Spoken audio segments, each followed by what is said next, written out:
Hello everyone and welcome to day 93 of my 100-day project.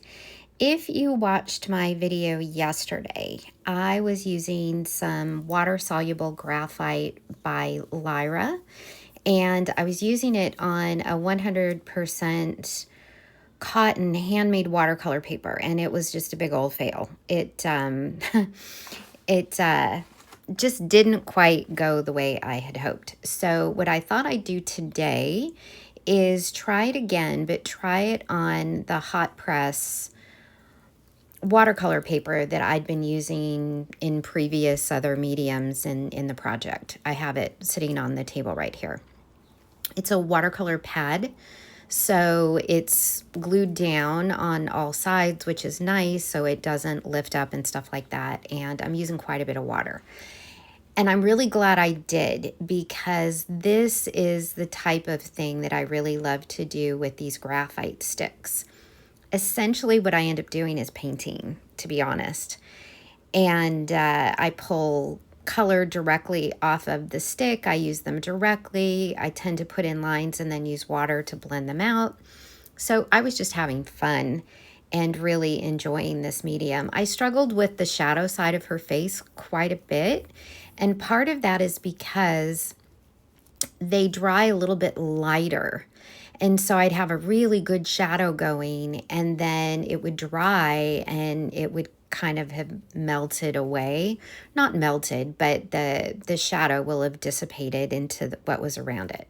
So I ended up layering quite a bit. This was a really great learning exercise for me with these, to try and do shadow and stuff like that. A lot of times when I use them, I'm using them in mixed media. And so I'm sketching and doing things like that. And then I'm adding watercolor, adding paint or ink and activating them and kind of mixing them in with stuff.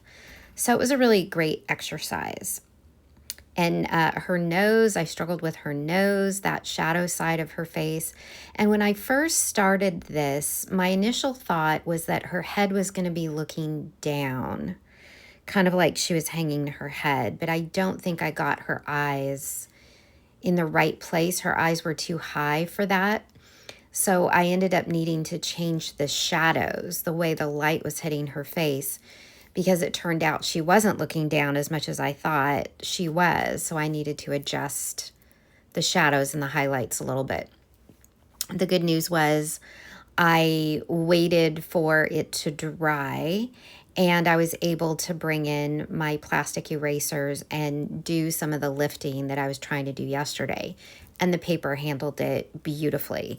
It was dry and I had the right kind of eraser, and so it worked really, really well.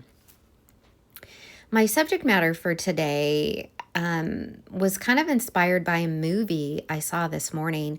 I watched a movie called Wind River, and it's from like 2017. It's got Jeremy Renner and Elizabeth Olsen and a bunch of other really amazing actors. And they play the main characters, and they're investigating a murder, and they're on a reservation in Wyoming. And so there's a lot of really interesting aspects to it about grief. There's a lot of undercurrent about the challenges of folks that are living on reservation, and it's a really, really great movie. It's really well acted, well written, and it was inspiring for me today. So that's what inspired this figure. I know I've been doing a lot of figures with their eyes closed lately. I don't know. I think there's just something there, maybe in me coming out, or something I'm tapping into. But sometimes the world feels heavy, and this is what art does for us. So I think that's super awesome that we can express ourselves that way. So I'm just going in and trying to add in a little bit more shadows where I need to. Again, most of the time I'm messing with that right side of her face and her nose, just trying to layer up and get the shadows in there. And looking at it when I'm done here in a minute, I could go even darker in those shadows. And I'm using the 2B and the 9B. The 9B is the darkest, I believe, and the 2B is the lightest. I have a 6B. It's funny, I don't really use it very often.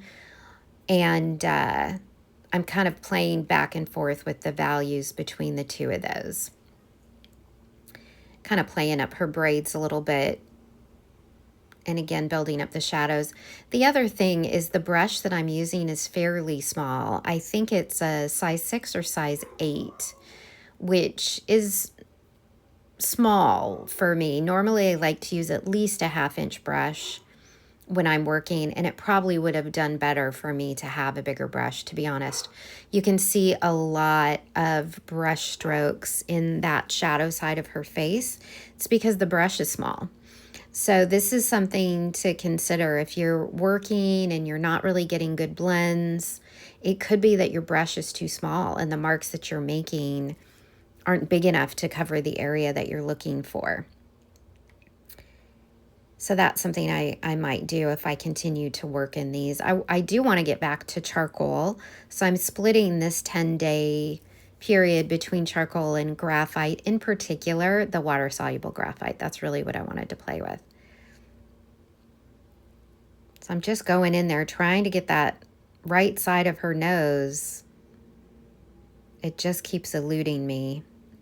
And her nose is pretty long because, again, my initial thought was that her head was down. She was looking down. So that's going to elongate the nose and shorten the chin just from perspective. So I've let it dry, and I'm coming in here with my eraser and just adding in a few bits of highlight. Now, it's not getting me straight back to the paper, the white of the paper, and in the darkest parts that I'm erasing. And I'm not pressing really hard because I don't want to push it and run into the same issue that I did yesterday, pulling up the fibers of the paper. So I'm just taking it easy and adding in a little bit of highlights where I can. And you saw me there tapping I tap my brush into water and then tap it directly onto the graphite sticks to pull up the graphite. So essentially I'm painting with it at this point and just adding it in, darkening up that one side of her face where I lightened it with erasing. And then I didn't really like the line. So when I drew this initially, I dipped the graphite sticks into the water before I drew. And I really love to do that because it gives you a really dark, bold line. But it also means that that line is going to be really heavy.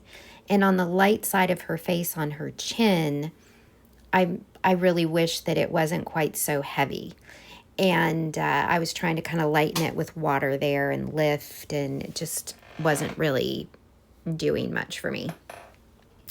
So what do you want to do if you want to make something look lighter and you can't make it lighter? You put the thing next to it darker. So I go in and I darken up her neck to try and lighten up that line on her chin.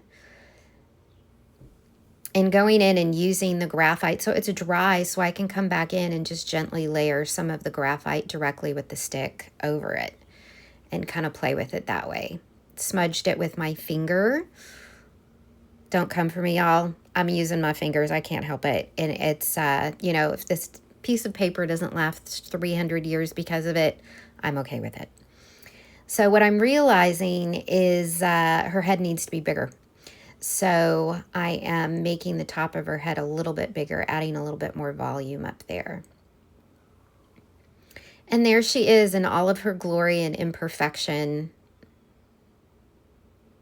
I really like her mouth. I think her mouth came out good. And one side of her mouth is a little bit higher than the other. And it's really interesting because body language folks would tell you that's a sign of disgust. So she is sad, a little bit angry, and maybe a little upset, not thrilled with the state of the world. And there we go, day 93, only 7 more days, y'all. This is like, whew, I got to start thinking about what I'm going to do next. Thank you all for joining me. I hope you are doing well. Take care of you, and I will see you in the next one. Thanks. Bye.